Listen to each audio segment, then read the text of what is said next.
In here.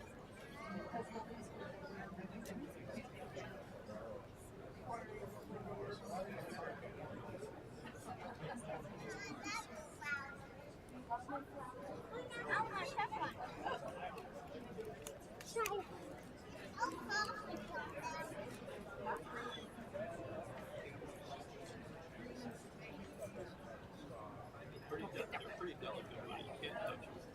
Can't touch them. Touch them, fall apart. They're from.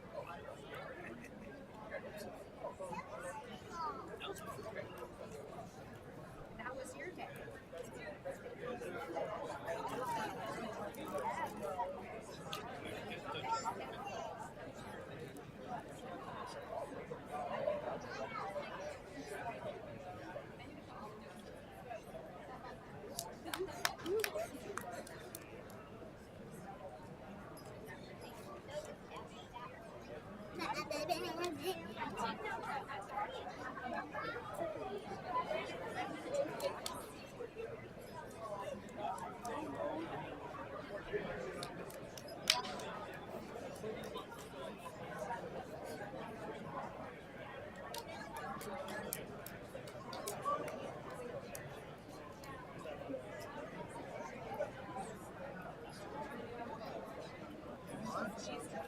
Brother? I don't know. I'm about to find out. I don't know. There's some kind of ordinance to be trying to put a name rest between my house and my neighbor. To go to the creek. One of the twin creeks up in the creek, so there's those creek pits between my house and Sunbrook. This is my, I just got it in my head. Like, okay, better see what they're talking about. This is my house. This is the full floor of my house and my neighbor. They're talking about it looks like it's a house. This here. But right there's already a grass right here. Two houses. Here, I don't want to buy each other.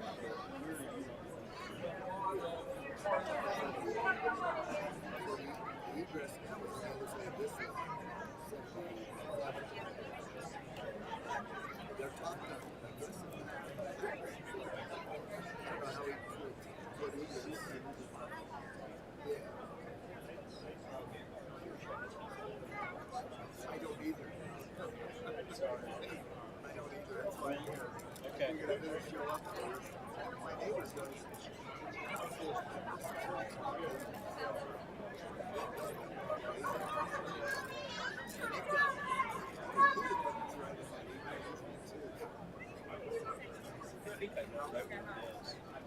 Thank you.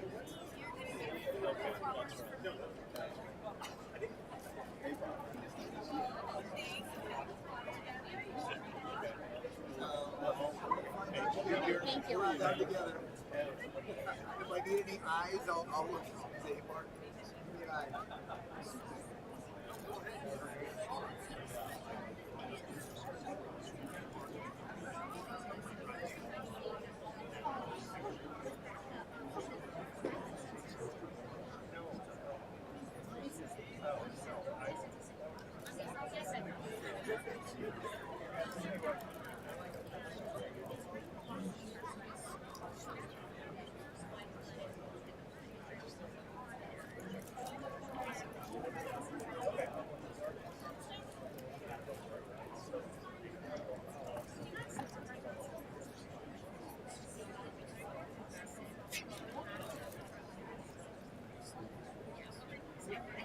Kind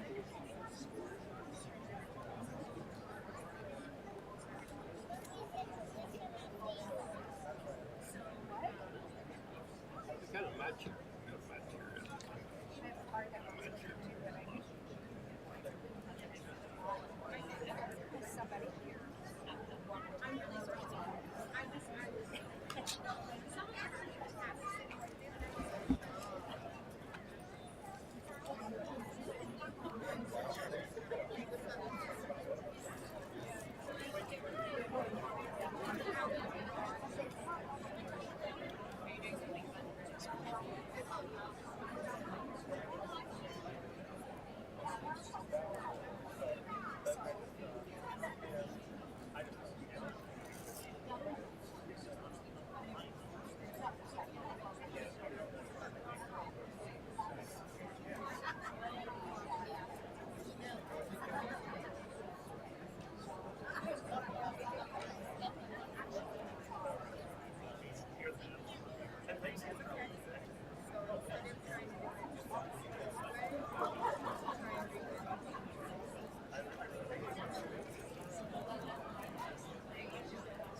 All right. Welcome, everybody. Good afternoon. We're glad you're all here. We're going to go ahead and get started with our meeting. Oh, she's here. Good. Excuse you for a minute, but thanks. Let's go ahead and get started. We're going to get started right with a prayer. Kurt, are you here? Oh, yeah, there's Kurt. Kurt Soren. And Kurt is representing today, he's the pastor of the Southern Utah Home Away Church. Did I get that right? Yep. All right. Welcome. Let's see. Oh, yeah, that one works. Thank you for having me tonight, actually. We're going to start. Good evening, Mayor Hughes, City Council members, and all city employees present here this evening. Dear Father Yahweh, we thank you for allowing me the opportunity to pray here tonight with our city leaders. It's Passion Week. 1,994 years ago, you sent your Son to die for our sins. On Sunday, we celebrate Resurrection Sunday, or Easter as most of us call it. This Sunday, we will celebrate the best gift a person could receive, and we thank you, Lord, for that gift. Tonight, I ask you, Lord, to give our mayor and city council members your wisdom and discernment as they make decisions that affect all of our city. Give them and their families protection in a divided world. We pray for all of our city employees, the firefighters, the police department. Lord, keep them safe and also give them your wisdom as they have to make quick decisions that affect their lives as well as others. We ask for continued blessing on our wonderful city and all the people who live here. In Psalm 127:1, Lord, it says, unless the Lord watches over the city and the guards stand watch in vain. In Isaiah 13:22, for the Lord is our judge, the Lord is our lawgiver. The Lord is our King. It is He who will save us. With that verse, we see that you, Lord, are the judge of all. We may not like that, but He holds us accountable for all we do.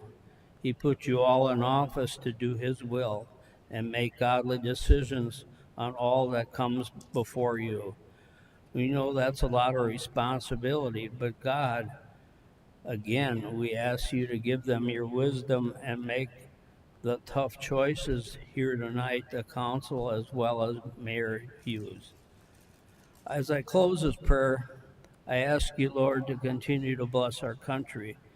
We thank you, Lord, for your guidance and providence with the founding of our great country. This year we celebrate 250 years of being a country founded on godly principles. We are so thankful that you are forgiving. As we have gone astray many times, we thank you for your grace. I ask this all in the name above all names, Jesus Christ, the great I am. Thank you. Thank you, Kurt. I've asked Councilman Austin Anderson to lead us in the pledge. Please stand and repeat after me. I pledge allegiance to the flag of the United States of America and to the republic for which it stands, one nation under God, indivisible, with liberty and justice for all. Yeah, I'm going to. Okay. We have some pre-agenda items tonight. We have a couple of proclamations. The first one we have, Natalie, I think you have that one. Yeah. Yep. Whereas we firmly believe that the values of compassion, empathy, and community support are the foundation of a united and harmonious society, fostering connections that transcend differences. And whereas the strength and prosperity of our cities, towns, and villages are based on the selflessness of its residents to serve and uplift one another. And whereas we acknowledge the profound impact that can be achieved when we extend a helping hand to our neighbors, especially those in diverse backgrounds, lifting them up collectively, working to improve lives. Whereas we nurture a culture of giving within our cities, emphasizing that volunteerism is not just a duty, but a source of personal fulfillment and community strength. As we work side by side with and learn from each other, mutual understanding increases, misconceptions can be corrected, and new friendships are built. And whereas we urge citizens to care for one another, volunteer, and engage in service and kindness that contribute to our city's betterment and its inhabitants' well-being, regardless of background or belief. And whereas the City of St. George has joined a growing list of supporters, including the president of the National League of Cities and hundreds of leaders to date, in making a commitment to volunteerism. Now therefore, I, Jimmy Hughes, along with the City Council of the City of St. George, do hereby proclaim that the City of St. George commits to promoting volunteerism, leveraging justserve.org to make it easier for residents to find engagement, to engage and volunteer in opportunities, and will regularly acknowledge and celebrate the contribution of volunteers. Thank you. And Cheryl, you're here from Just Serve, aren't you? Yeah, come on up. And who's with you? Yeah, come and introduce who's with you and tell us a little bit about this proclamation.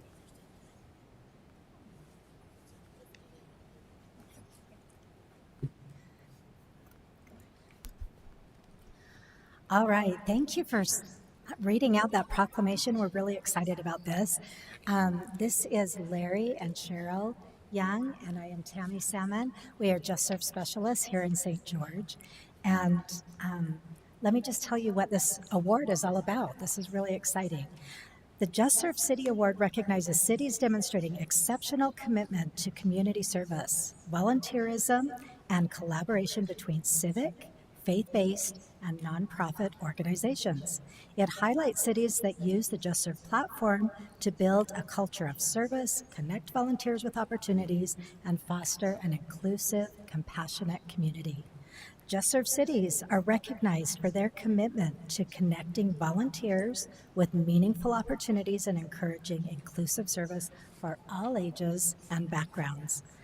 Just Serve has demonstrated, St. George has demonstrated exceptional dedication to promoting and supporting volunteerism, creating a culture of service that uplifts individuals, strengthens neighborhoods, and builds lasting connections. We're grateful to live in a community where service can be a way of life and are pleased to present St. George with the Just Serve City Award. Awesome. I didn't know we were getting an award too. Here, I'll come down. I'll Yes. come down. This is something for you to display. This is the League of Cities and Towns. Our next thing is that we want to become a global Just Serve City, because this is a big deal in the United States and throughout the world. It's a global thing.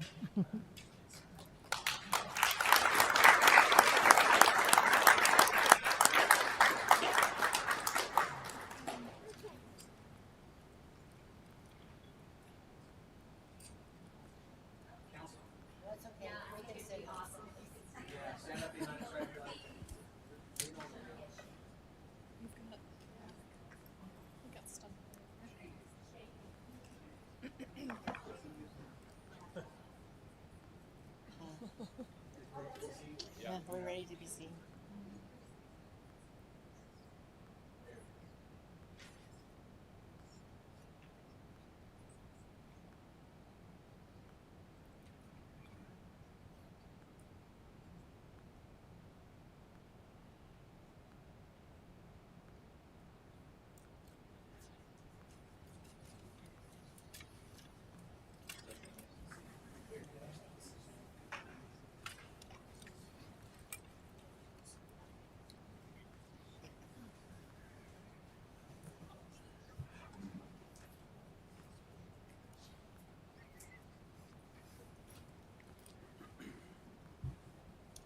Okay.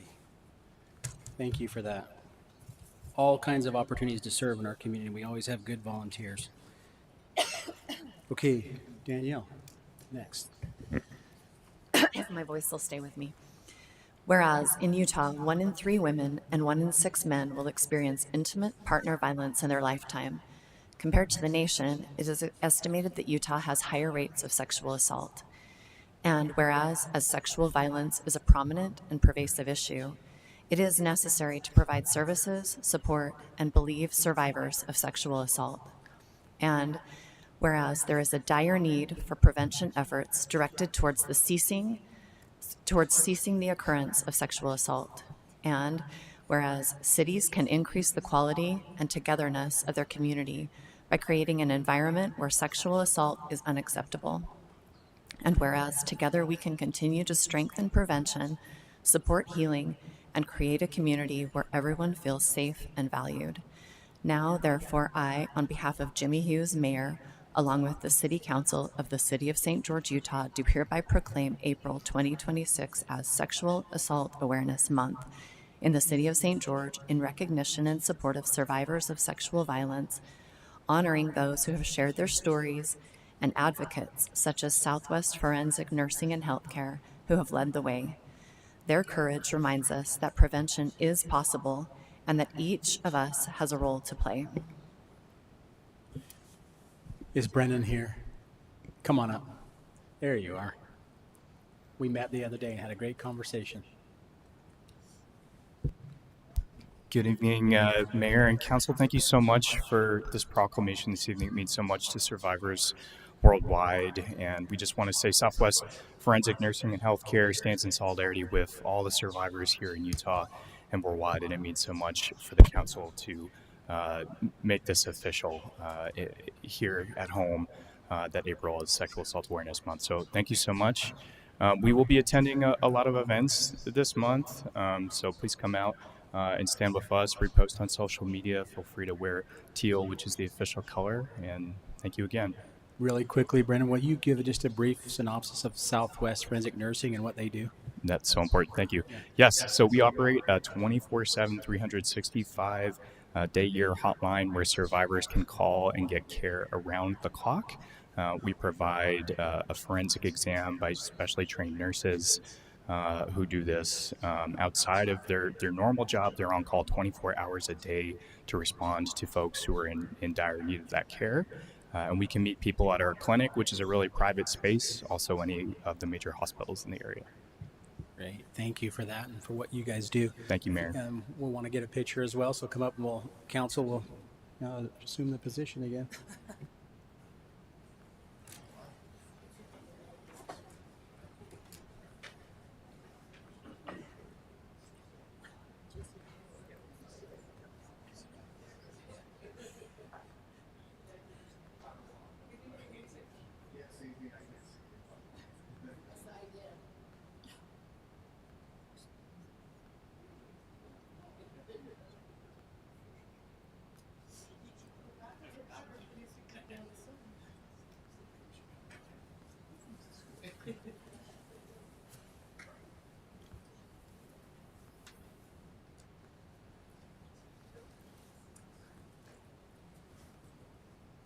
Right.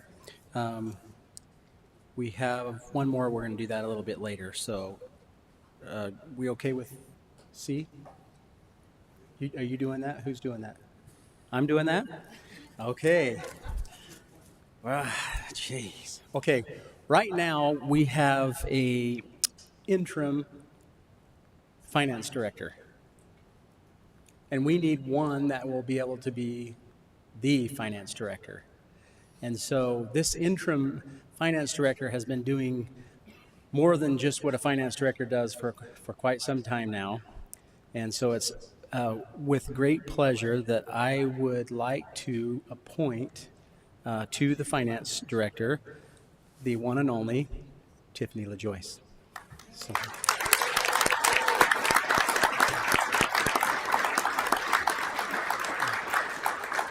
So what I would love to have before we have Tiffany come up here and share with us some words of wisdom is a motion from the council for that appointment.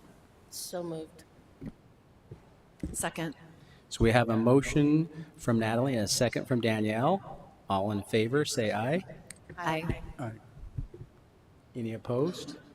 Appears the voting is unanimous. Tiffany, if you would like to come up and say a few words and tell us who's here with you today. Mayor and Council, thank you so much. I do have my husband and my children here, along with my parents, my brother, my niece and her daughter, and some of my staff in the back. So I am humbled to accept this permanent assignment, and I look forward to all the great things that we can do together as a city. I am thankful for the support that I've been given in the last 7 or 8 months with the interim position and with my 20 years with this city, from both the executive staff, city council, my staff as well. So I just look forward to everything we can do in the future. Thank you so much. Yeah, we're super excited, Tiffany. So Thank you. Thank you for being willing.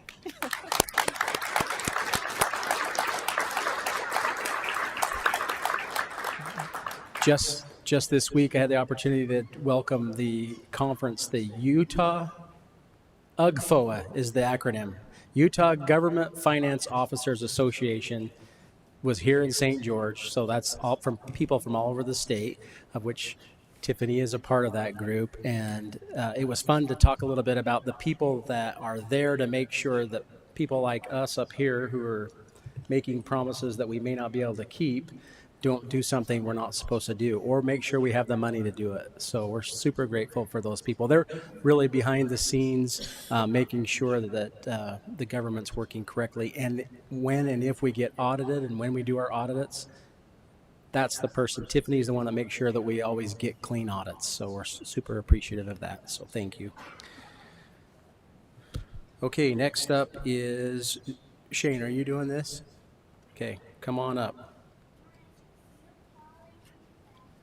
Thank you, Mayor and Council. So recently we went to the Utah Recreation and Parks Association Awards, and the City of St. George actually was awarded 3 different awards. And so some of the folks that are recognized are here today. So if Chad McWilliams could come up.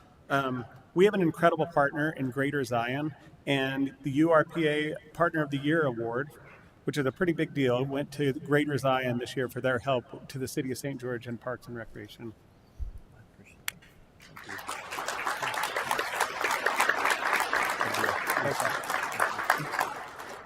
And then if Julie Adams could come up. So Julie's a volunteer at our St. George Museum of Art, and she does such an incredible job. And Judy Adams was actually awarded the Outstanding Citizen Volunteer. So we really rely on volunteers at our St. George Museum of Art, so this was a real honor for us. Thank you so much. Thank you. Okay, and finally, our own 50th annual St. George Marathon is awarded the outstanding special event in the entire state this year. And so could I have the marathon staff come up real quick?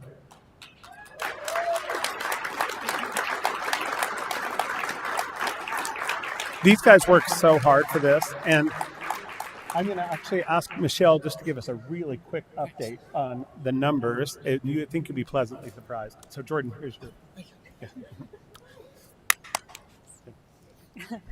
Well, I just checked for Chad, and we're at 6,003 participants for this year. So that's about double what we did last year at this time. So we opened yesterday morning at 6 a.m. and we watched money grow on trees. It was really fun. So we're off to a great start, and we're excited for the things that are going to happen this year that will make this year really special. So thank you.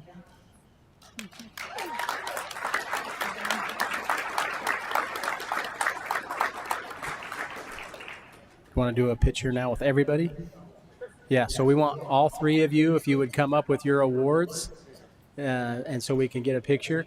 And council, if any of you want to say anything about any of that, you're welcome to.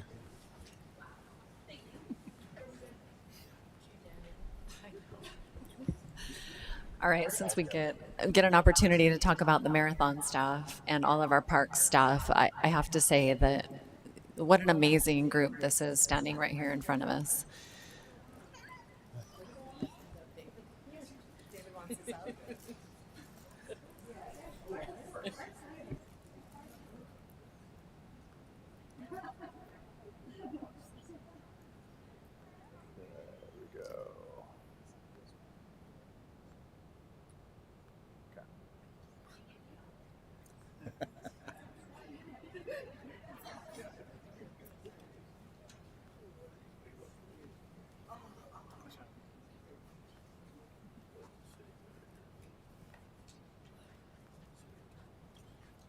We have a lot of great people. At this point, while Shane's still here, I have another proclamation. If any of you don't know, Shane is our resident tree hugger, we affectionately call him. Tree lover. I mean, this is a literal, that's not just a term. He will hug trees. And if you want to know anything about trees, you can ask Shane. He knows it. So I have this proclamation that I'll go ahead and read. Whereas in 1872, Sterling J. Morton proposed to the Nebraska Board of Agriculture that a special day be set aside for the planting of trees. And whereas the holiday called Arbor Day was first observed with the planting of more than 1 million trees in Nebraska. And whereas Arbor Day is now observed throughout the nation and the world. And whereas the City of St. George recognizes the contributions and healthy community forest has to clean the air and water, reduce stormwater runoff, enhance energy conservation, improve public health and safety, and provide habitat for wildlife. And whereas trees in our city increase property value, enhance economic vitality of business areas, and beautify our community. And whereas the City of St. George has now been recognized as Tree City USA for the past 34 consecutive years by the National Day Arbor Foundation. And whereas the City of St. George is committed to plant at least 500 new trees each year to renew its urban forest. Now, therefore, I, Jimmy B. Hughes, Mayor, along with the City Council of the City of St. George, Utah, do hereby proclaim April 25th, 2026 as Arbor Day in the City of St. George and encourage all public officials, educators, civic groups, and citizens to plant new trees and properly care for our existing trees to help create and promote a healthy environment for the well-being of present and future generations. Shane, do you have something to say about Arbor Day? Yes, we want to invite everybody this year to come out on the 25th to our Little Valley Park, and we are planning to plant 250 trees in honor of our nation's 250th birthday on Arbor Day down in the Little Valley Park. And that's a really big facility, and so we walked it, and we think we can at least get 250 trees. So please come out. It's like 9 a.m. is when we start, and we'll have the trees, we'll have refreshments, and it literally is my favorite holiday of the year. Awesome. Yeah, I bet. I'll bet. It comes without a doubt. Another picture, David.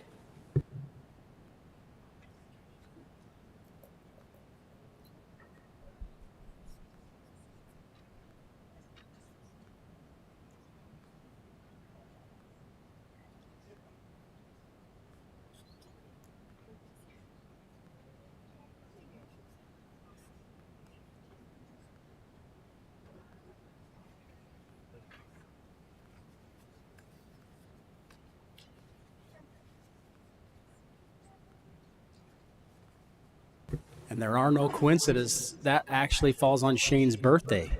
He just told me. So, and then there's his hair. We all love that. Okay. Where we at? Got all that done? Any more other pre-agenda items? No. Okay. So now we have, this is our first meeting of the month, which is our open comment period. So this is the time when you can come and address myself and the entire council on any topic. You do have to fill out one of these sheets. If you're wanting to address today for public comment, fill out one of these sheets. Just really quickly, comments. We don't have comments that are pertaining to any agenda item today. That includes any public hearings or public input, and that should be given when the time comes. You'll be given a limit of 3 minutes per person, and we won't be responding necessarily to these comments, but it is for a chance for you to let us know. So if there's any others, if you'll fill them out and hand them to Christina. I do have 2 here, and we're going to go ahead. If you'll just come up to the mic and state your name, and we'll go from there. So first of all, we have Jake. Is it Corbin? Corkin. All right. So I'm just okay. Yep, it is a K. I apologize. That's Jake, my mistake. come on up. You're good. Good evening, Mr. Mayor, council members. Thank you for your service in the community. I'm here to speak about the city's policy towards short-term rentals. I understand that the current policy prevents short-term rentals in any location that is not zoned specifically for short-term rentals. And I would like to propose that the city considers, and I understand why that's the case. I understand that short-term rentals can be, can drive investor demand for homes. It can disrupt neighborhoods, reduce housing supply, and reduce the quality of life for neighborhoods that have too many short-term rentals. So I do understand a lot of the reasons why that's in place. I would nonetheless like to propose a middle ground policy to allow owner-occupied residences to use short-term rental, or to put some of their space up for short-term rental. For example, a spare bedroom, a casita, bonus room, etc. A key requirement would be that the resident or the owner lives on premise. I believe this works because with an owner present, naturally prevents many of those issues associated with absentee short-term rentals. Neighbors still have someone accountable for that's living there, and it doesn't incentivize investors buying up housing supply. I think this approach allows residents to benefit modestly from our tourism in the city without encouraging investors to buy up that property. I personally have a casita in my home. I would love the flexibility to earn some extra money in this challenging time with rising costs. I know that I would personally benefit. I also believe many residents in the city would benefit from such a policy. And so in closing, I believe that such a middle-of-the-ground policy would protect the neighborhoods while giving residents reasonable flexibility and encourage responsible hosting rather than investor-driven short-term rentals. And I hope the council will consider exploring an owner-occupied short-term rental policy. Thank you, council and mayor. Thank you. Next up, we have Ronald Everett to talk about the 4th of July. Thank you, Mr. Mayor, and thank you for your service as council members and mayor. My name is Ron Everett. I'm 84 years old, and I was born and raised in St. George. My dad was born and raised in St. George and lived here for 94 years. The 4th of July is my favorite holiday, and it's because of my mother, who immigrated from Germany. She left her hometown and her mother and father, who she was a lonely child. She left Germany on the day Adolf Hitler had a rally in her hometown, and she left for Berlin to catch a boat to come with her new husband Ellis, who had been a missionary in Görlitz, to come to St. George. One of the first things she did was she got her application to become a citizen. She had to wait 5 years, and in some cases they made them wait for a couple of extra years. But as soon as she could become a citizen, she did. And she kept her citizenship papers in her dresser drawer in her bedroom for her entire life. She raised 4 boys. We went to parades. If we didn't stand for the flag passing by, she'd rap her knuckles on our head. If we didn't put our hands over our hearts, she'd knuckle us again. We sang the anthem, and we stood for the flag. And we're honoring that flag on the 250th anniversary of the signing of the Declaration of Independence. The flag was not created until a couple of years after the Revolutionary War had started, when Benjamin Franklin noticed that the British troops had a flag that they could rally behind, but the Continental Army did not. And he approached Betsy Ross about creating a flag. She created several of them, but the one they settled on was the one with 13 red stars and white stripes, and then a blue field that had 13 stars in a circle, each representing the colonies that existed at that time. The Declaration of Independence was written in response to a non-response from King George III. There had been I'm going to run out of time here, but there had been grievances sent to King George, and he ignored them and sent troops. The war broke out. It lasted 7 years. There were 46,000 men that died fighting for our freedom. There were another 40,000 that died of wounds and disease and frost at Valley Forge. They put it on the line. When the war finally ended 7 years later at Yorktown in Virginia, the British sailed out their ships, and it took 2 years for the Paris Treaty to be signed, where we actually did have our freedom. And that, I get emotional about that. But from that, the Continental Congress reconvened in order to create a government. We fought this 7-year war, but we didn't know what we were going to put in place. So at the end of that 7 years, the Continental Congress got together. They worked on it for quite some time and came up with the Articles of Confederation, which was heavily states' rights and no power at the federal level. It lasted 2 years. The Congress then reconvened. They worked on it for a couple of years and came up with the Constitution. My grandfather, Jacob Broom from Delaware, was one of the first 3 delegates to sign the Constitution of the United States. His daughter came to St. George as a member of one of the first families in the group of 309 that Brigham Young sent to St. George. And they built their home on the corner of 4th South and 1st West. And part of that house is still there. So this community has a tie to that Constitution. And Jacob Broom was one of the 3 first signers of the Constitution. I'm happy that we celebrate the 250th birthday of the Declaration of Independence. I know that you're making plans for that celebration. I hope it grows every year, because it can't just become a holiday for fireworks.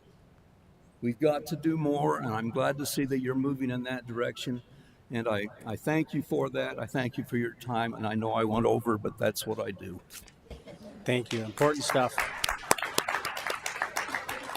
Thank you for that. That's the only 2 I had, so unless there's any others that filled out a paper, we'll proceed with our agenda.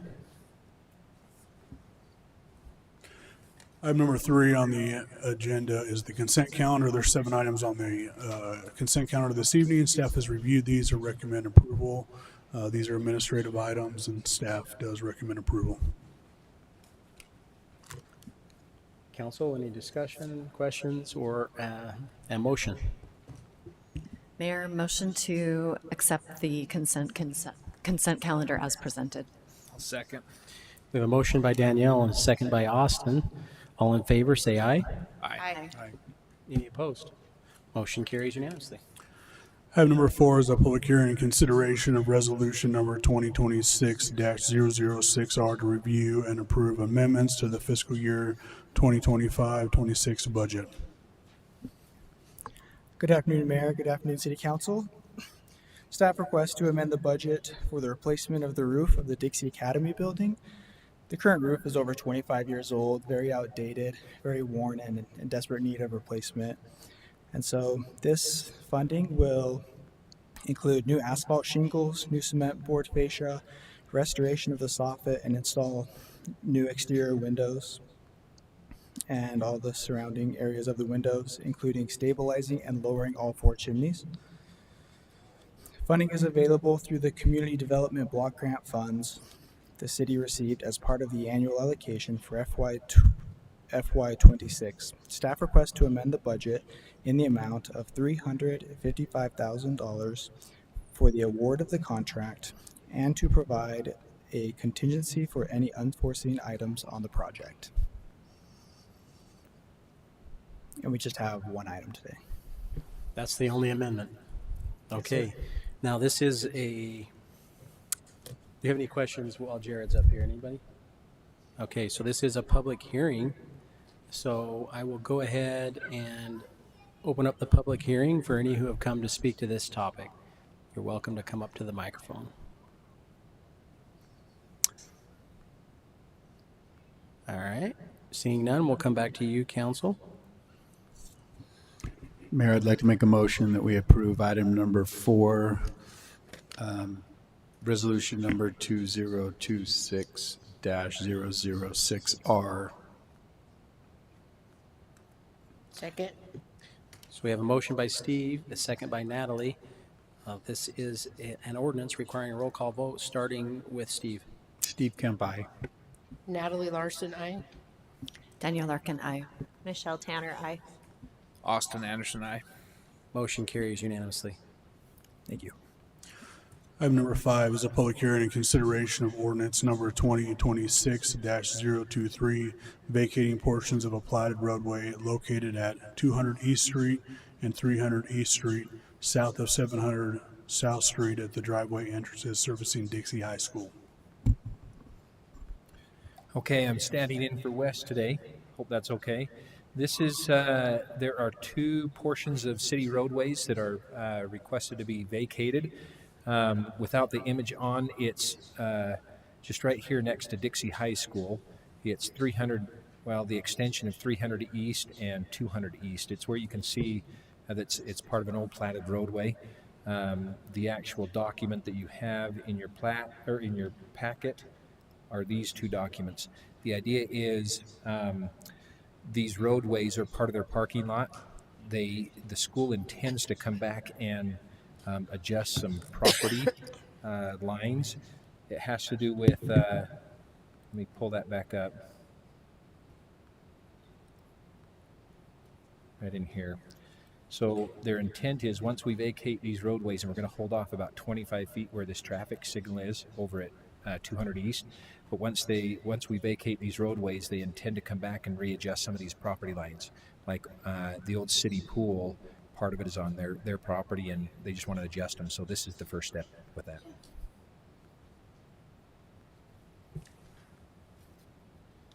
Questions for Cameron? If there are no questions, this is also a public hearing, so I'll go ahead and open the public hearing for any who have come to speak on this topic.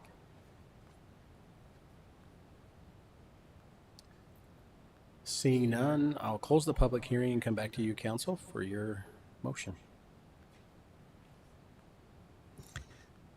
I will make a motion that we approve ordinance number 2026-023, vacating portions of a platted roadway located at 200 East and 300 East Street, south of 700 South Street at the driveway entrances servicing Dixie High School. A second. We have a motion by Michelle, a second by Steve. This is also an ordinance requiring a roll call vote, starting with Michelle. Michelle Tanner, aye. Danielle Larkin, aye. Natalie Larson, aye.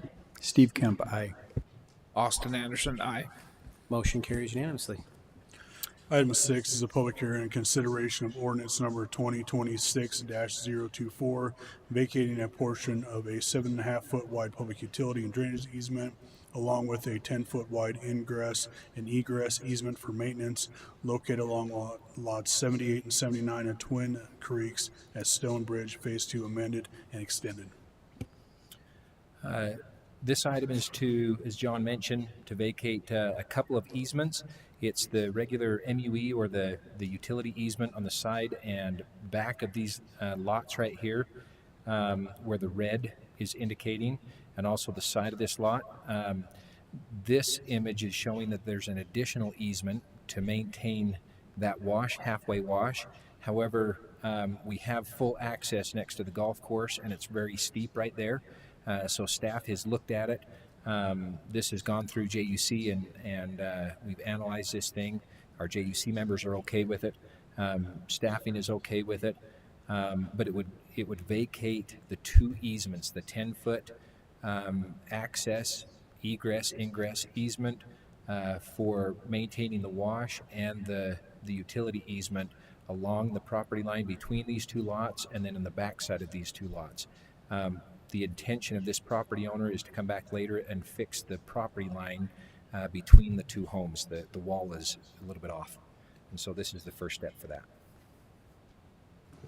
So Cameron, you said that would change your ability to access the wash, to maintain the wash, but you're not concerned about that?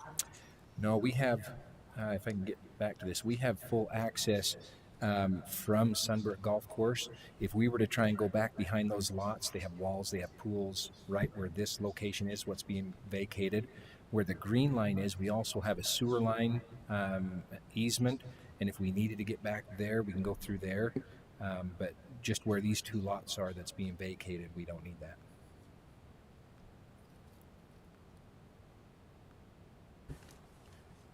Any other questions for Cameron? Okay, this item is also a public hearing, so I will go ahead and open the public hearing for any who have come to speak on this issue. Item number 6. If you'll just state your name for the record. Brad Nelson. I'm lot owner 78. I just came to see what this was about, honestly, so I'm happy to accommodate that. I don't need an easement on my place, so that's awesome. Thank you. Thank you. Any other comments? Okay, I'll go ahead and close the public hearing and come back to you, Council. Mayor, motion to approve ordinance number 2026-024, vacating a portion of a 7.5-foot wide public utility and drainage easement, along with a 10-foot wide ingress-egress easement for maintenance, located along lots 78 and 79 in Twin Creeks at Stonebridge, Phase 2, amended and extended. Second. Motion by Danielle, second by Michelle. This is a roll call vote, starting with Austin. Austin Anderson, aye. Steve Kemp, aye. Natalie Larson, aye. Danielle Larkin, aye. Michelle Tanner, aye. Motion carries unanimously. Item number 7 is a public hearing and consideration of ordinance number 2026-025, vacating a portion of a platted roadway located at the intersection of 400 South Street and 1000 East Street. Okay, this one is the last of the 3 easement vacations. It's right here at 400 South. You can kind of see it on this county map. It's the extension of what was originally a platted roadway. In conjunction with this, it's the first step in vacating this so that we can exchange some property with the university to be able to get a substation site for us. And so this is just this little triangular piece right here. Here is the, if if I can get to. Oops.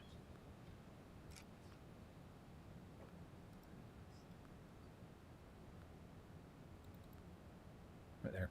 So it's just that little triangular piece right there.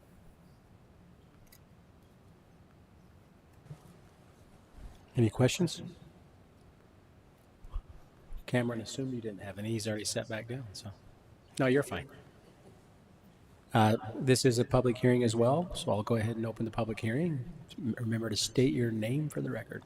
Yeah, thank you, Mayor. My name is Brad Last, and I work as a special assistant to the president of the university. I was asked to come and just express appreciation to the city council for consideration of this ordinance.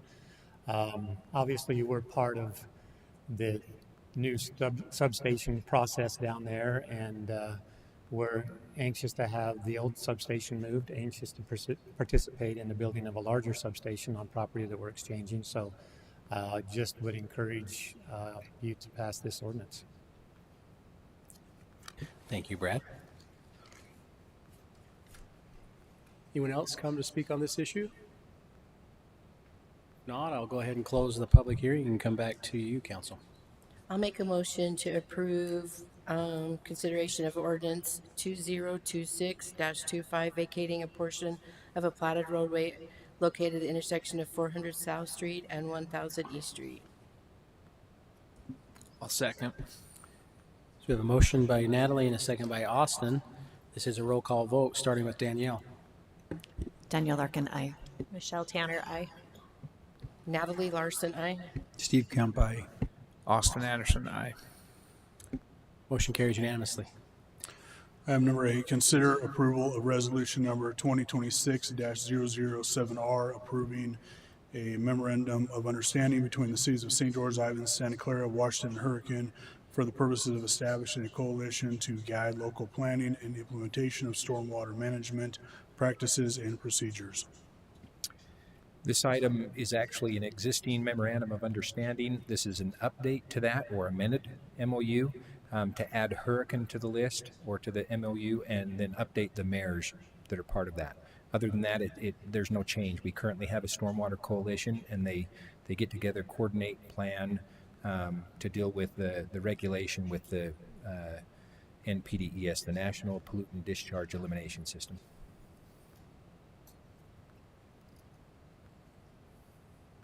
Any questions for Cameron? Okay. This is not a public hearing, so I come back to you, council, for your motion. I will make a motion that we approve resolution number 2026-007R, approving a MOU between the cities of St. George, Ivins, Santa Clara, Washington, and Hurricane for the purpose of establishing a coalition to guide local planning and implementation of stormwater management practices and procedures. Second. We have a motion by Michelle, a second by Danielle. This is a roll call vote, starting with Natalie. Natalie Larson, aye. Steve Kemp, aye. Austin Anderson, aye. Michelle Tanner, aye.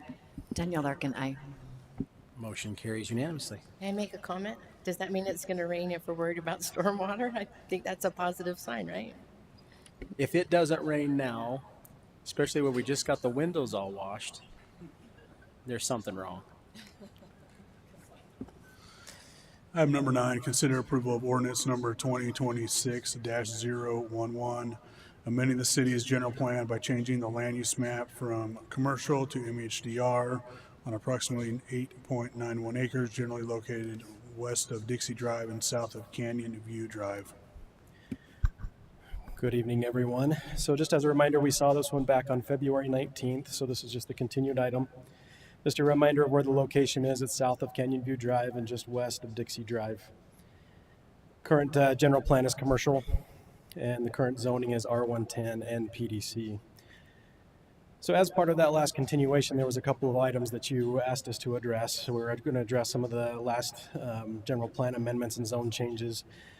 You'll also see some of the previously presented accesses, some contours and cross sections, and you'll hear just a tiny little bit of information about the road patent information. So back in 2018, we had talked about how this had changed several times. So back in 2018, it changed from this LDR to MDR on the west side and commercial on the east side. In 2018, there was also a zone change. We also talked about that gas station that was on the northeast corner of this property. That was approved, and here's kind of what the layout looked like. So you had your gas station and convenience store, and then there were also some future restaurants and retail that could have been a little bit further on the south on that property. And then obviously the elevation of that convenience store. In 2018, the general plan changed again. So it went from just that MDR section on the east, changed to MHDR. And at that time, they were looking for a proposed density of about 15 units per acre. And then in 2021, we talked a little bit about the BLM building. So this 2021 zone change was about that BLM building that was going to be on the south portion of that property, and it changed to PDC. You can see the BLM building. They had some storage here, and then they had some additional parking on that southeast corner. Again, there was another general plan amendment that happened in 2022. And this was for the MHDR section that was on the west side, and this changed to commercial. So this was approved. This was potentially going to be the location of a behavioral health clinic, Rise Up Health. So we had talked about, we just wanted to see some of the accesses, right? So this is on the west side of the property. So you have your Grandview townhomes to the south of this property, Grandview apartments to the south of the property, and then Grandview townhomes on the west side. So last time, I think you remember in West talking about that road that was over here in this corner. There was some type of access that was going to be there. Continues along the west side of that property, and then continues to Canyon View Drive. We talked about that PDC zone change for the gas station. So there was that access on Canyon View Drive, and then the access over here on Dixie Drive. And as part of the BLM building change, that was going to be a shared access, potential shared access as well. The BLM building also had a potential access on that far south side as well, the southeast corner. And then we also asked for some contours. You can see there's quite a bit of elevation change on this property. And we also, here's an aerial view of some of those contours, plus we're going to show you some cross sections here. So the first cross section we're going to show you is that line A. So that line A runs north to south, kind of starts up at the Grandview apartments, runs kind of on the planned development commercial property where the gas station was. And you can see that there's a 30-foot difference in that elevation. Line B, so Dixie Drive down to, running north to south to those Grandview apartments. Again, another 30-foot difference on those elevation changes. Contour C running east to west. And you can see a 40-foot difference here.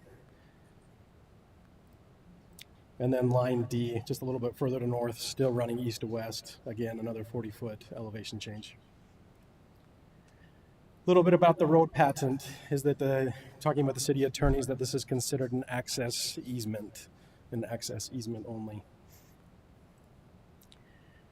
As part of those documents discussing those access easements, it talks about two different roads, Road B and Road C. Road B is basically where that current road is now.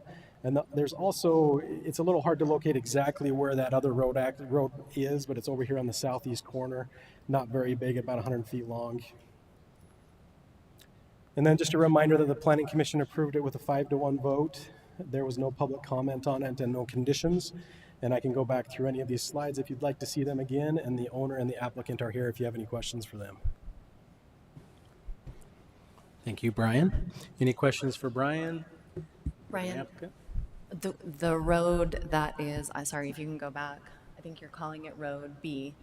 Road B, when you say that it's an access road only, you mean there was debate last time about whether the property owner had access to that road, but we now know that that is his property, and the access only would be for the person who had sent us the letter saying that the property owner did not have a right to use it.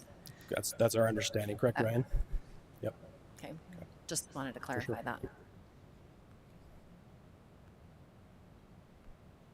Other questions for Brian or the applicant? Concerns? If there are none, I would entertain a motion. I move that we approve ordinance number 2026-011, amending the city's general plan by changing the land use map from commercial to MHDR on approximately 8.91 acres generally located west of Dixie Drive and south of Canyon View Drive. Second. We have a motion by Michelle and a second by Danielle. This is an ordinance also requiring a roll call vote. We'll start with Austin. Do we have discussion on the motion? Yeah, No. absolutely. We can have discussion. We talked. I mean, I'm a little concerned about the frontage on Dixie Drive not being commercial.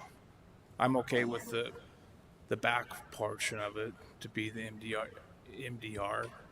But I don't know, do we have an ability to do that, or do we have to make a decision just on this as it is? You should make a motion based on what the applicant has proposed. Okay. If you want to give some guidance on what you'd like to see as part of your motion, you can do that, and he can choose whether to come back based on what the outcome is. I would like to see a commercial along Dixie Drive and the more dense housing on the west side. As part of that discussion, I was concerned about that too. But once I went out and stood on the property, it felt to me like it was so high in the air that it just made a lot more sense for it to be commercial. Or sorry, for it to be residential rather than commercial because it's 40 feet up. But you guys might have a different opinion on that. Well, it's just with that road that's got to come down. I mean, there's an existing road that's going down. So I don't know how do you plan on each side of that? Yeah, I think that's challenging as well with commercial because it's my understanding that the applicant has attempted to use it as commercial, but there just hasn't been the demand for it. Even, further down Dixie Drive in Dixie Commons, I think they've struggled, and you would think that that would be such a prime location for commercial. So I think it's just a challenging piece of property too with the elevations, and if there's the demand for housing over commercial in that particular place, I'm comfortable with allowing the change, and it was residential prior, so I'm comfortable with that. I noticed that Brian left out the slides that showed the density of density here from the previous discussions. Do you have those slides still, Brian? Since I'm the only one on the council that lives on the west side, we have a lot of high density over there, a lot of high density and medium density, and especially down where this property is, you're looking at significant higher density with projects up on top of the hill, Las Palmas, all the way, behind that, the bigger projects, and then all the way up Valley View Drive. So that concerns me. The idea, first of all, the understanding that this right-of-way that was granted to Mr. Rogers prior to the applicant taking ownership of the property through a patent back in 2017, and knowing that it is just a right-of-way and that it is not a road, it is a right-of-way across the applicant's property, and as long as that access is maintained, it can be then it's okay for the applicant to do what he wants with the property. Also a concern, I looked at the BLM drawing and seeing that there was the possibility of having both a shared access with the gas station property owner and then an additional access further down at the end, I guess you'd call it the southwest corner of the property. I envisioned maintaining commercial all the way along that piece and just having the one access further away from the intersection, the Valley View and not Valley View, Dixie Drive, and what's the road that goes up on top of there? Canyon View, yeah. And then an access coming in off of Canyon View into a commercial project. Those are things that have given me pause and made it look to me like that front piece would work for commercial. it would take some excavating some of this material out where it could be used up on top as fill, and then retention along the between the commercial and the medium high density residential is how I would envision it. The map that Brian showed of the other roads that were possible from the apartments and the townhomes, those looks like they provide a possibility of 2 accesses into, and those may still be available, I think, to access the upper piece for medium high density residential. Strengthens my feeling that you could make commercial work on the front, separate the commercial from the residential with retaining and the grade separation, and then keep the commercial on Dixie Drive. Those are my thoughts. That's what I would like to see happen. I would like to maybe hear from the applicant maybe some of the challenges that they've had with this property, and to the point of having commercial stay consistent on there with those elevation change. I would think we would be talking millions of dollars to be able to excavate the amount of dirt to really make that as visible from the roadway. Procedurally, are we able to do that since we already have a motion, a second, and we're just taking discussion on the motion prior to voting? So typically, because we have a motion, we do have a motion, but we did allow more conversations. So I think in fairness, if the applicant would like to come up and make any points of clarification, you're welcome. Not required, but if you would like to, you're welcome to. Is that okay, Ryan? Okay.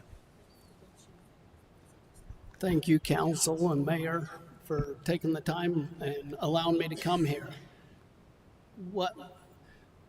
I guess the reason that I address this is we have concern about commercial. It has been commercial for 5-6 years. There's nobody biting. Steve's in the real estate business. He should know what sells and what won't sell. We're just trying to get this property sold, developed. Bottom line, nobody has bought. Nobody has even thrown it out there that they're interested in this being commercial. So, given that, the roads that you're seeing on there, that road's going in, that's a project, but I don't know where it's coming from. I have not signed off on any of that property, so I wouldn't say those roads are in for definite. This fellow that caused the problem, saying he owned that other road, was doing all this work on that road. At the same time, he was telling me that I didn't own that other road. That's neither here nor there for this point in time, but I hope you can see what I'm talking about. I'm not sure on those other 2 entrances. So the entrances are probably going to come from a different way. So are those entrances, Brian? Are they not already building those? Is that road not only going in on the west side? Is it the west side?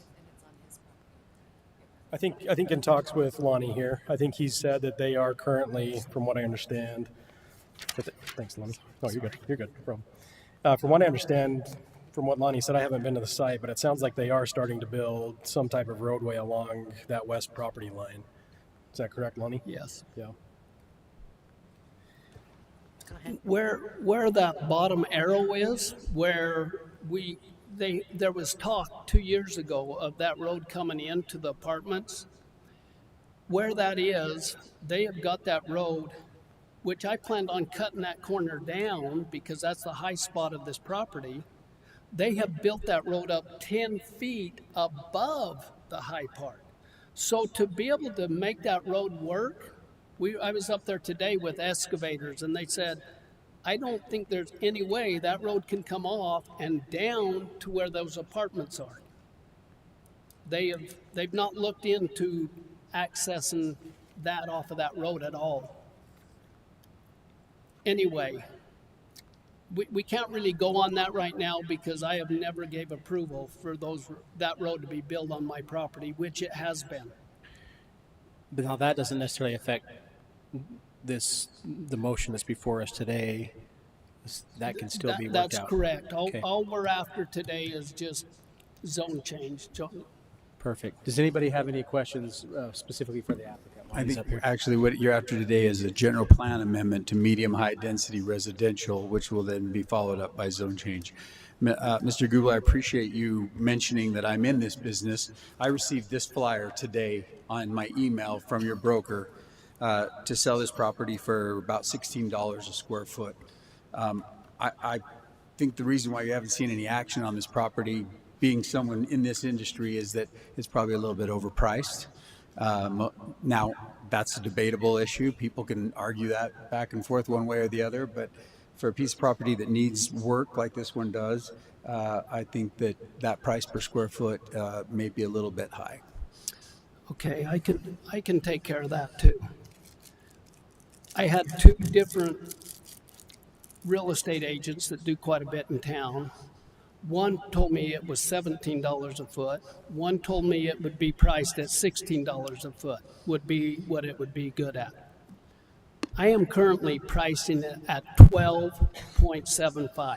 I got this flyer today from your broker. That's been 3 to 4 years ago. If it was that's emailed way to me out. today. that My point list- is that the property's being marketed at a lot much higher than $12 a foot, and that I think may contribute to the challenge of being able to sell the property. Okay, answer this. Does residential property sell for less or more than commercial property? In If most it's cases? medium to high density residential property, it definitely will sell for higher, based on where it's located and what type of soils you're dealing with and other things like that. I think what we want to do though is refocus on. I mean, regardless of the price of the property, Exactly. we need. Mr. and there- Gubler brought it up, Right. so that's why I no, and I needed to understand, address but it. I'm just saying we need to come back to the fact that we have a motion, and we're gonna vote on that because there is a motion and a second. Is if this plan works or not, regardless of the price of the property, and that's not speaking against you, Steve, or the applicant, because it's not our duty to make sure the applicant gets as much money as he can out of the property either. So, just in my estimation, now you guys can do what you want. You're going to vote. Well, can I make go a ahead. comment? Just in fairness, when you say it's been on the market several different ways as high density and as commercial over the last 7 years. It hasn't been consistently zoned one thing or the other. So when you say, like, I feel like the city's been very fluid in changing zoning over the last 5 years. You know what I mean? It's been commercial, it's been high density residential. It is flip-flop back and forth. More than ever, I've seen a piece of property since I've been here go back and forth.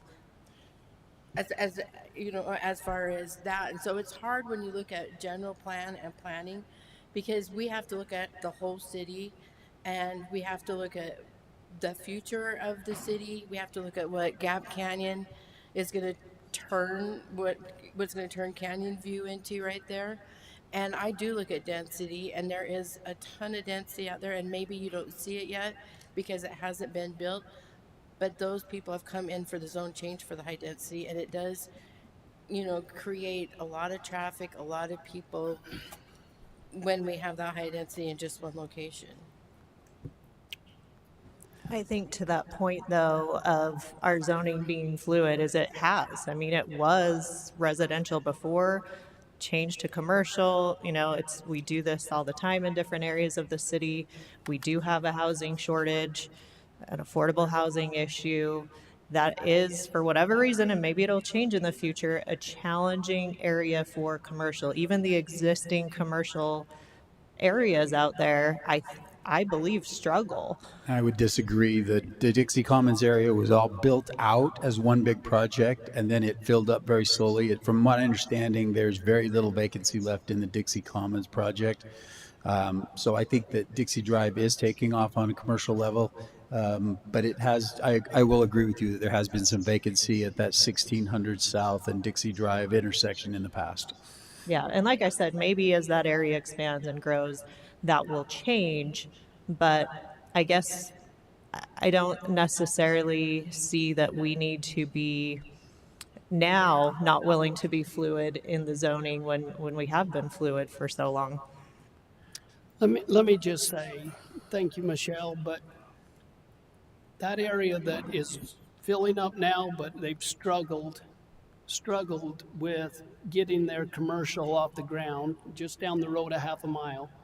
It is all at level with the road, with Dixie Drive. Our property is so above, and just the contour of the land just really makes it extremely hard to be commercial. Can I ask a quick question? Based on the fact that you have the contours, that you know the distance, have you done any type of cut and fill map on this to find out what it would cost to level the property? I just threw that out to the guys today, and they said you'd probably be looking at $20 to $30 million to move this dirt off and level that. So, considerable amount of money above what it's priced at. So as I look at that, it's really not an option. So as a point of clarification, where we have the motion to approve this, if this motion fails, what happens from here? So say somebody wants to make a suggestion for something different. Is he stuck from coming back, the applicant? No, and so he can't come back with the same application. So if he makes a substantial change to the application, then he can come back within that year. If he wants to propose the same application, then he's got to wait 1 year. Okay. That's just assuming it fails. We don't know what's going to happen here. Is there any other questions? Any other comments? I just want to add one thing. I think that the medium high density makes total sense away from Dixie Drive, but I've seen this in other parts of the city. When we're looking at this, we're looking at the highest and best use. Once that commercial goes, you never get it back, and I would argue that the commercial is worth more money than the medium to high density residential, but I don't think it makes sense to have that whole parcel commercial. I just think along Dixie Drive, I think either way you do it, residential or commercial, you're still going to have to deal with that dirt. I mean, you're going to have those costs either way. But I just think it's tough when we're looking at general plan. We don't want to leave islands of stuff, and we zone this all commercial, and now we're creating an island of commercial, a little tiny splotch of it on the corner, and it's just. Generally, we like to keep Dixie Drive's a main road. You like to keep commercial along that. That's just my 2 cents. But totally support the.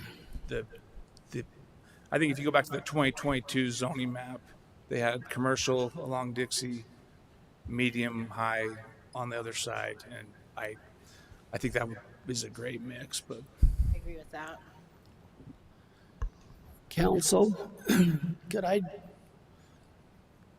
Just listening to you, first of all, I don't want to go another year. With what Austin is saying, would the council and the mayor be happy if we took that part that does go along Dixie Drive over to that road that we've had problems with? Yeah. So can you see the road? So the road that comes up is on that south side of the commercial property.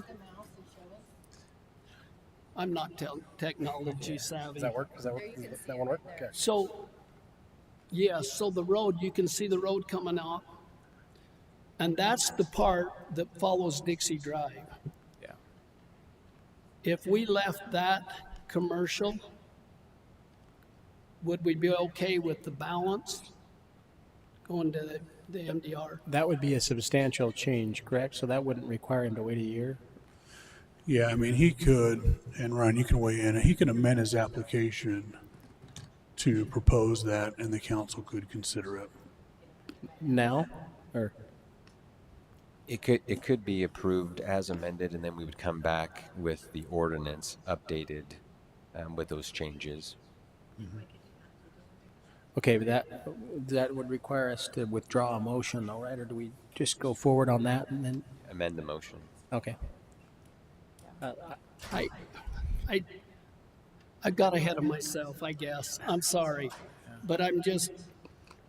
Is everybody clear what he's saying there? Yeah, I think you're probably reading the tea leaves correctly, and I am willing to withdraw my motion and amend it to state that the portion of the property to the east of the easement roadway will remain commercial. Yes. And the remainder will be medium high density residential. High density, yes. I'll second. I'd like to have some discussion on that. I think it's a great idea.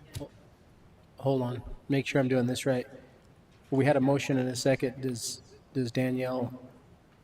It was you that made the second, right? Oh, you the first sorry. time. I guess Second time. Sorry. Does John need some clarification down there with the papers, or is he good? We'll let these guys.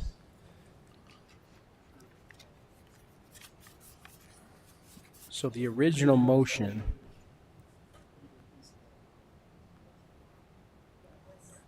The triangle piece. Exactly. It'd be a three-cornered piece. Okay. Basically. Just to be clear here, so I'm doing this right. You made the original motion and you made the original second. So does she have to? Does the original second have to agree to amend, or can somebody else? Can somebody else? I'm just working on the parliamentary procedure. She withdrew her motion. So she's made a whole new motion. yes. All right. Even I can learn something new. Isn't that amazing? Well, in the absence of adopting formal rules, we can go with what the council wants. The general plan is a bubble, so being able to move that to make the most sense for future development a little bit we're okay when we get to the zoning portion? Yeah, we're fine, because the zoning becomes much more specific with the general plan. You know, we have a little bit of a bubble we can flex. Okay. But the general idea is along Dixie Drive would be commercial. So if you're looking on the screen up there, can you see that moving up and down? Yes. See the power I have? Wow. So they're talking that line right there, that triangle piece right there. Right? Could you see that? Could see it very good. It would go over to the road, right? Right. The This stays easement road. This stays commercial. The triangle stays commercial. Yeah. You guys all understand that. Just want to make sure everybody's clear. Okay, so I was just trying to clarify how this works. So because the motion was withdrawn, it's a brand new motion by Michelle to do as described.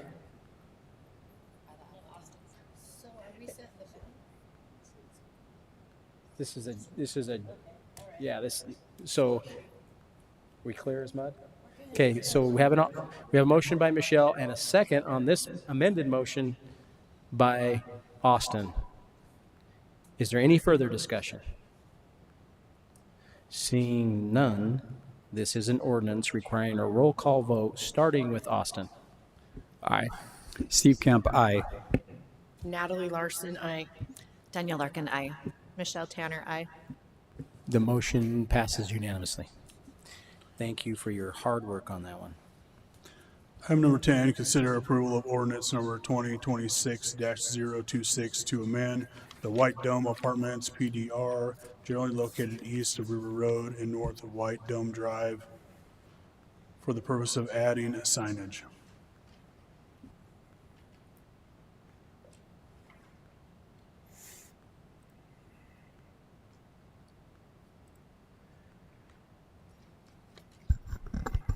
Okay. So the White Dome Apartments, they are located north of White Dome Drive and east of River Road. Current general plan on them is high density residential, and current zoning is PDR. So this PDR is part of was originally approved in 2021 and was part of the Southern Hills West Area Zone Plan. At that time, this Area 9 is going to be the discussion today where these signs we're going to talk about. It was originally approved for 5 apartment buildings with 160 units.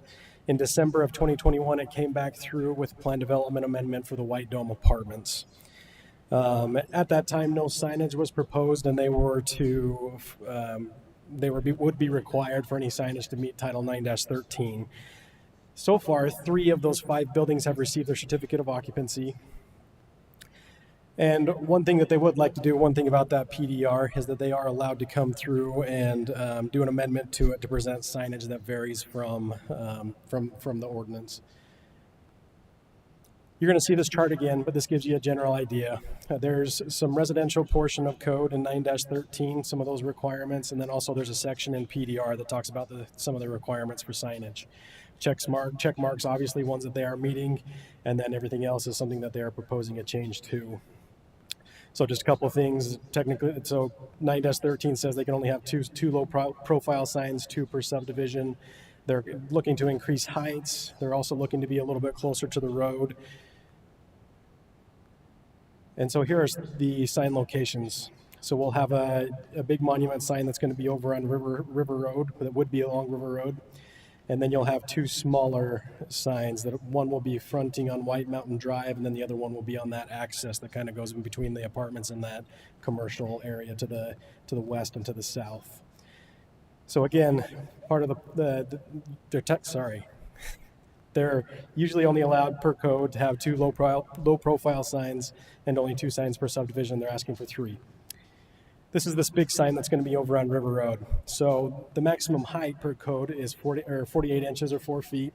They're proposing a sign that's 7.3 feet tall. This is just to show you that it's also supposed to be incorporated into the landscape design or a planter box. So this is kind of to show you how it would fit into that landscape in this area. This is not exactly where that sign would be. These signs have gone through the Joint Utility Committee, and the Joint Utility Committee has approved those locations shown on that previous slide. Just one thing to note on that location is that this sign will be located about 2.5 feet back of property line. Property line right now is at the back of sidewalk. Yeah. Brian, I have a question about that. So that's one thing that I'm fine with. It seems like where it's sitting, it wouldn't be problematic, but if it's closer to the road, is that going to cause a sightline issue? So that is something that we look at as part of the sign permits, and then also as the part of the JUC process is there's that 30-foot site triangle.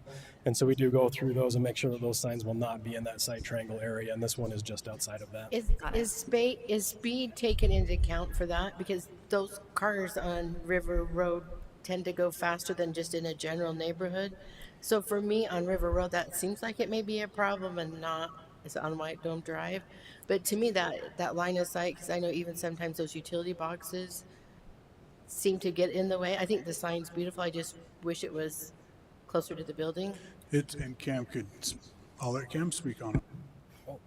So there's actually 2 triangles per se. There's the right at the corner that Brian's talking about, and then there is another one in Ashto in the Green Book that talks about speed. And so we can look at both of those. The one that talks about speed makes it a little bit longer, so you have to pull it back a little bit more. But yeah, we can analyze that. To me, that makes sense, just because I don't know if it's what the speed limit is, but it seems like it's 50 miles an hour, even though it's not.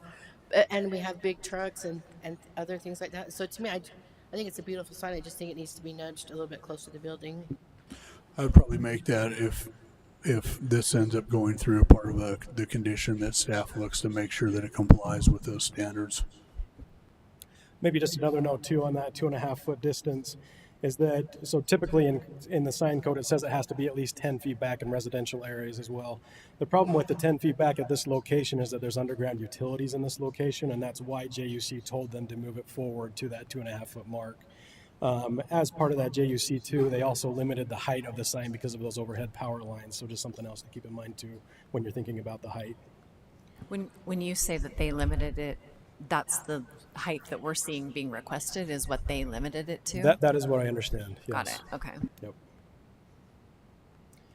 And then these are the signs over on the east side of the property. Now, originally these came through as signs that kind of looked more like that one that says Hampton. It's a panel and post. There is a portion of the code that talks about how it's supposed to be a monument sign. And so this design matches our definition of monument sign, where it's got an opaque pedestal, it blocks the view of the poles. Again, signs limited to 48 inches in height. These ones are 6 feet. And then also we talked about the signs being incorporated into the landscape design or a planter box. Obviously, these ones are not incorporated into the landscape. Still great looking signs, but don't match that portion of the code.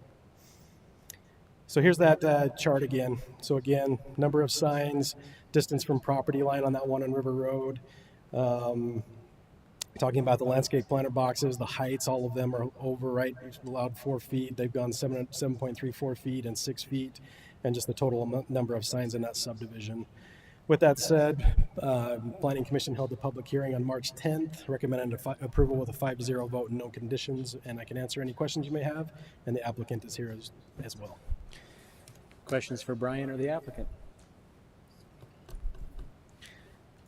Brian is good. He's very thorough. Okay, if there's no questions, you know what that means. Mayor, I'd like to make a motion that we approve item number 10, ordinance number 2026-026 to amend the White Dome Apartments PDR, generally located east of River Road and north of White Dome Drive, for the purpose of adding signage as presented by Brian in the presentation. Additionally, I will add to my motion that staff will confirm line of sight distance considering the speed on River Road as well. I'll second. So we have a motion by Steve and a second by Austin. Any further discussion? If not, this is an ordinance requiring a roll call vote, starting with Michelle. Michelle Tanner, aye. Danielle Larkin, aye.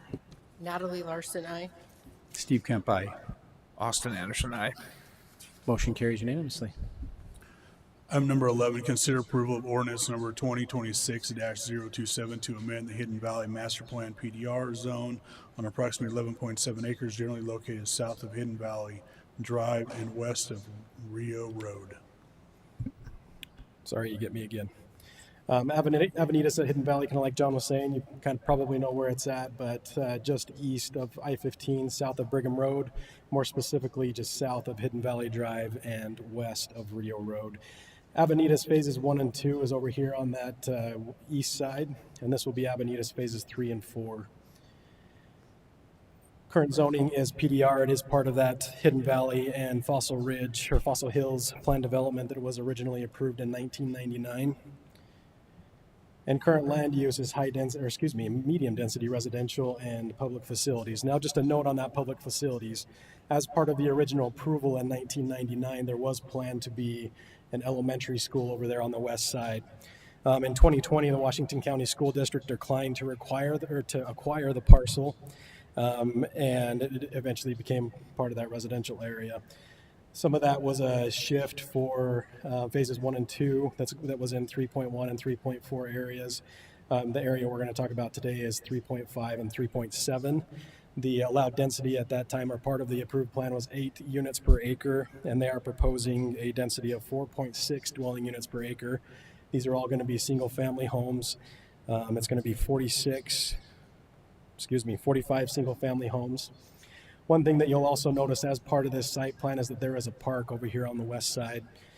As part of the development agreement, there's a 3.5 acre park that needs to be dedicated to the city before 400 certificate of occupancies have been issued, and we are at that threshold.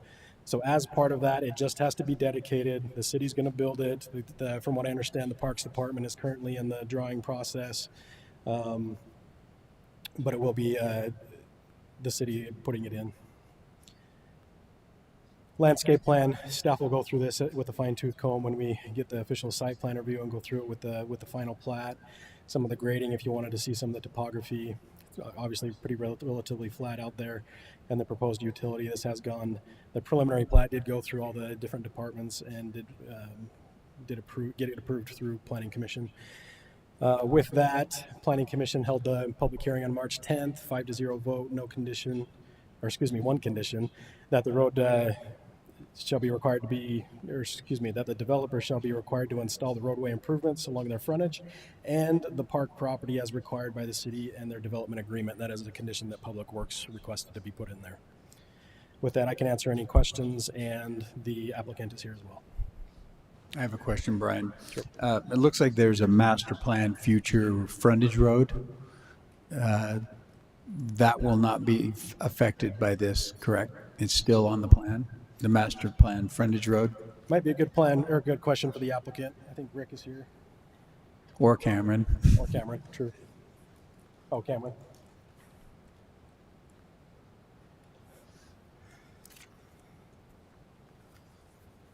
Good evening, Mayor and Council. My name is Rick Meyer with Bush and Gudgel.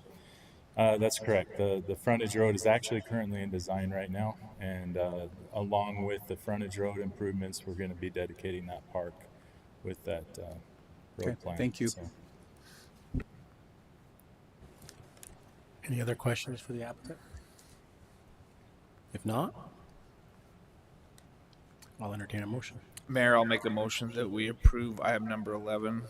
Approve ordinance number 2026-027 to amend the Hidden Valley Master Plan PDR zone on approximately 11.7 acres, generally located south of Hidden Valley Drive and west of Rio Road. Do we need I'll to second. I think we need to add PC recommendations. Oh, yeah, with staff's conditions. I'll still second. So we have a motion by Austin and a second by Steve. This is an ordinance requiring a roll call vote, starting with Austin. Austin Anderson, aye. Steve Kemp, aye. Natalie Larson, aye. Danielle Larkin, aye. Michelle Tanner, aye. Motion carries unanimously.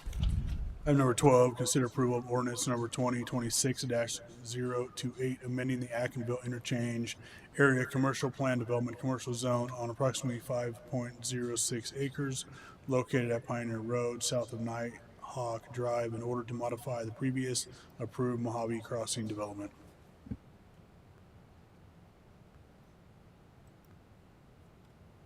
Okay. Good evening, Mayor and Council. Okay, so I'm going to be presenting this case, and just have to move the mouse over. Okay. So if you remember back in 2025, we did bring this case before you. Right here on the aerial map, it's the one outlined in red, Mojave Crossing. It has a hotel, retail building, and a medical building. Land use map does show it PD. It's part of the Atkinville plan, and then the plan. It's a planned development commercial zone. So the applicant is. This is what it was, the time that it was approved. The applicant is coming back today because they've made some changes that we consider significant. And so the changes are mainly dealing with the hotel that's at the south portion of the property. So let's go over what was approved. Wait, let me go back really quick. So this hotel that was approved, it's got a porte cochere here, and then they have a little outdoor covered area for the pool, or indoor area for the pool, and their plans have changed slightly. This original hotel was 107 rooms, and they were over with the total parking of the entire site by 14 spaces. So now let's talk about what the changes are. So this is the proposed plan development. This hotel has actually been reduced to 94 rooms. It's got a little bit skinnier. If you look at the hotel, it's a little bit skinnier, and the porte cochere is gone. They've moved the hotel north a little bit, and they've added a wing here on the south side. Which holds, it has 8 rooms on each floor. There's 3 floors to it. 4 rooms will be facing on each side there, one towards Sandpiper and the other one towards Pioneer. And then they've added the outdoor pool and sports court area. Just kind of zooming here on the hotel, you can see the details. There's a sports court area, the swimming pool, and then here's the wing. I will mention too that on the original plans and the original approval, they did have large vehicle parking here on the east side.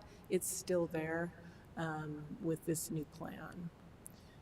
This is the landscape plan proposed, and I'm missing, I had them side by side, but I don't see, it doesn't seem to be there. Okay, parking requirements, I did kind of briefly mention this. They originally were over by 14 stalls, they're now over by 18 stalls, but they have reduced the total number of stalls proposed from 238 to 234. It just means that they're more, they're under a little bit more because of the reduction in rooms in the hotel. So some renderings to show you. This is what it looked like before. You can see the outdoor covered pool area here. This is the hotel, retail over in front of it, and medical building here in front of it, and then the retail close to Pioneer. Again, another shot of the approved renderings, and one more shot of the approved renderings. It's kind of looking northwest a little bit. And then this one's looking from Sandpiper just straight east on this one. Now this is the proposed new building. You can see the wing prominently shown right here. Again, this is looking directly north. You can see the rear side of the hotel. On this one, we're looking more south, west a little bit. On this one, you can see the retaining wall. They are keeping that retaining wall between Sandpiper Drive and the property. As the property does sink down quite a bit, it sinks 12 feet below Sandpiper Drive. Here's a image or rendering of the amenity area. And then on the original hotel design, the entrance was in the middle of the building. It's now pulled down to the south, closer to Pioneer Road. The applicant did also supply some drone photos. This is approximately what it would look like out the third story. And we've got a couple more drone images here looking further down the street. We did bring this before the Planning Commission. The Planning Commission heard this item. There were a couple public comments. There were concerns about, in the council, there was discussion about having them lower the entire site by 4 feet. So there was a question, well, did they have to do that? That was never put in the motion when it came to the council last year. And then there was a comment about there was one person that commented, and they had 3 different items that they brought up, and the second person had one, which is the hotel rooms facing Sandpiper and facing the residential. And then the first person, they also talked about, they were concerned about extended stay, which we have been told this is not an extended stay hotel. And then their last comment, let me look that up really quick. Carol, could you repeat what you said about lowering the site? Yes, when we brought this to the council last year, there was a discussion that this council had about lowering the entire site 4 feet down, but that was never put in a motion when it came to.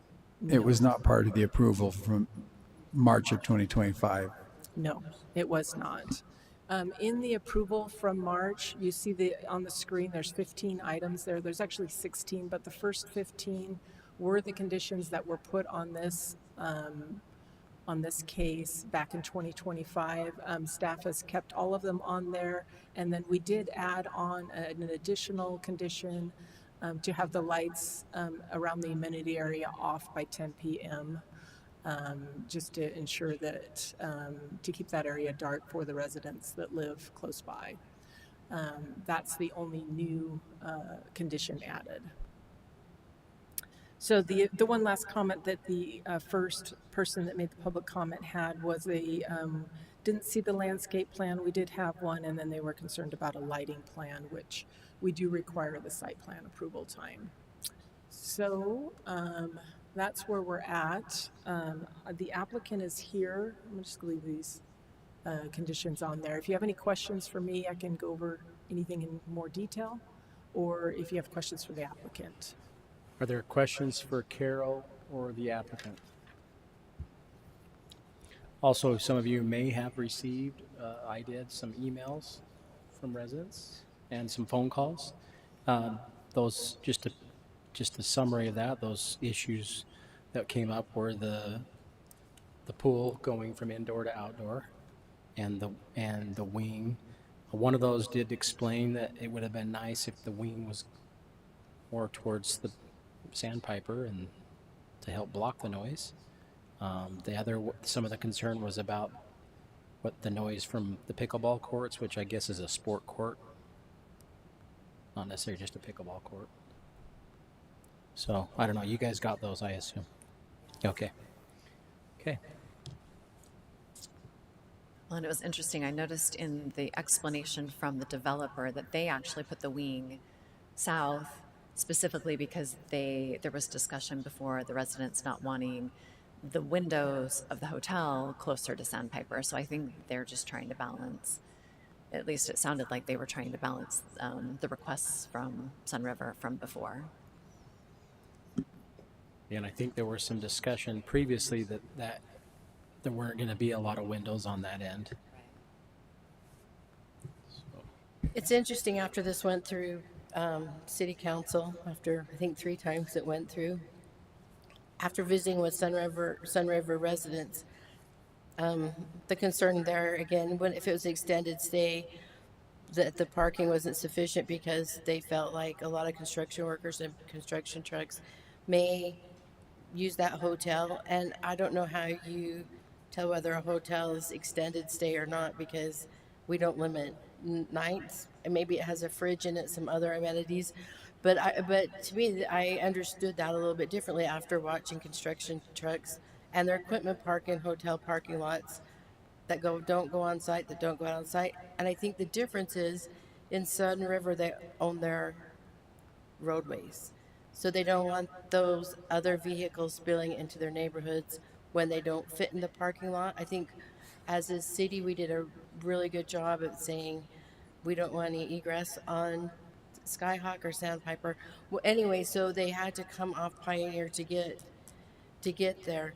And I don't really care that the pool's covered or uncovered. I think there's issues with covered pools. I do have some concerns about pickleball courts. Even like the lights go out at 8 o'clock at night with that sound in the middle of the winter. That's some concerns I have. Mr. Mayor, is there a restriction in there on hour that they have to have the pool closed or the lights out, or was it 10? Yeah, the only restriction was on the lights, Just and the it was lights. 10. Okay, Steve, you had some. Which, if the lights are out, there's probably no one playing pickleball in the dark, would be my assumption, though.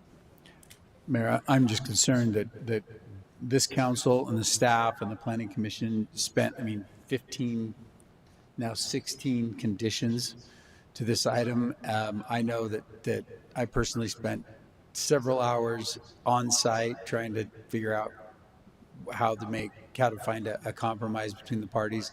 And we got there, we found one, finally finding a way to drop that second entrance out onto the side road between the two, the medical and the retail building, I think was kind of what made it happen, and kept the traffic off of Skyhawk.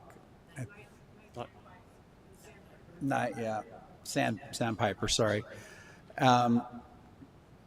I don't want to start again, and I think that the developer should continue with the site plan that he had approved in March of 2025. Mayor, can we give the developer an opportunity to come up and explain why they changed? Certainly.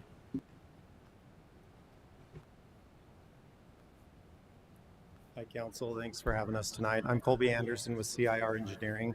I'm representing the team and the owner and the developer. I don't think anyone can debate that this is a beautiful project. You see those renderings and everything we've done to try and get to where we are. Candidly, we were a little surprised that this qualified as a significant change and required us to come back here. all we've done in the last year since the PD site plan was approved, or a year ago, was try to dial in the site plans, get construction drawings put together, get our building permits in, and that's what took us to this point. It's not that we were trying to change the intent of the project or what we were doing. That's kind of how we got to where we are. The reason the hotel footprint and what we're calling the wing, right, the addition, that's just in conversations with the brand of the hotel that came up at IHG, as we continued to work with them on meeting their requirements and qualifications. That is what kind of came out of that. Obviously, we tried to push that. Yes, we tried to push that far to the east because of the window conversation from a year ago. With regard to the sport courts and lighting and noise, again, if you look at those renderings, it's a beautiful project. The owners, the operators, nobody wants the neighborhood to hear all of that or see all of that, just as much as the people staying in the hotel aren't going to want pickleballs bouncing around late into the night, right, and other noise. So again, feel like this is just a beautiful project, and call it a significant change or not, I guess I don't personally feel that way. It's just us going from concept or preliminary plans to construction drawings and working on the final design, and that's how this is kind of spun into what it is. I still feel like overall, the intent of what was improved, and again, just getting to the point we are today to see these renderings and how beautiful this project's going to be, the landscaping, the architecture, meeting all the requirements of parking and access and landscaping, those buffer walls from the west side with all the trees. This is going to be a really beautiful project. So we're not, again, we're here really not trying to say we need to start again on any of these conversations. I mean, again, we would have rather not been here at all, right? We didn't feel like this was, again, that big of a change. So that's kind of where we're at tonight. Hopefully you guys agree that this is a beautiful project, and again, the conversation we had a year ago several times to get to where we are is, I think, still 99% of the same conversation that should still be, hopefully, what we all thought was a good idea a year ago and what was approved. So happy to answer any technical questions or other questions you guys might have for me or other representatives from our team. Do you have questions? Anybody have questions for, it's Chris, right? I'm Colby Anderson. Colby. Okay, Colby, sorry.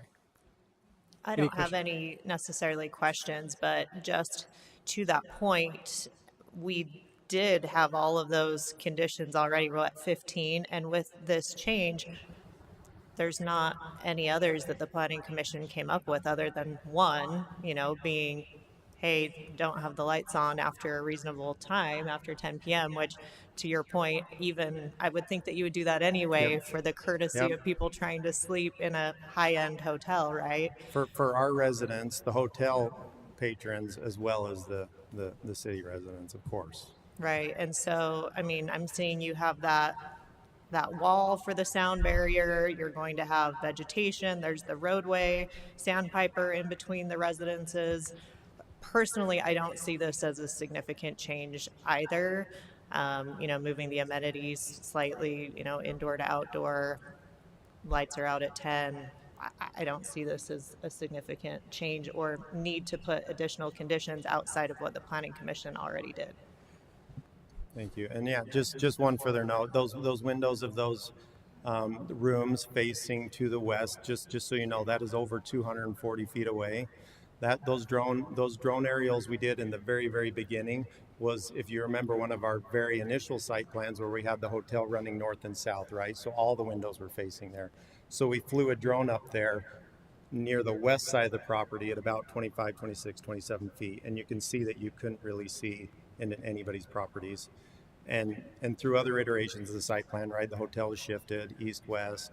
But again, now those windows are over 240 feet away again. So if we flew that drone anywhere near there again, you're maybe seeing rooftops and probably not seeing anything by the time the wall and the trees and everything going up. This site, again, the site is 12 feet below the road in this, like as Carolyn said, right? And then we have walls and trees. And again, we've just tried to make this a beautiful project. I mean, I assume you all saw those renderings. Like, I even as I didn't put those together, but I am just so impressed with how it's turned out. And it's something that our group is really, really proud of, because I think it's going to be really neat as we all come here to St. George. You know, many of us live up north. I live up north, and see this project. It's one of those ones that's super awesome. We've put it out there on social media and just bragging about it and how excited we are. So very excited to hopefully make this a part of the city. Thank you for that. Is there any other questions for the applicant? Thank you. You're welcome. And do you have any further discussion items? I think it looks great. I really do. I think there's been a lot of concessions made on this site with the no access to Sandpiper and the pickleball court. I mean, it's 200 feet away, 2 walls away, 2 rows of trees away, and it's one. I mean, there's 12 pickleball courts in Sun River that are 30 feet from houses. So it'd be hard for me to say they can't have a pickleball court. I don't.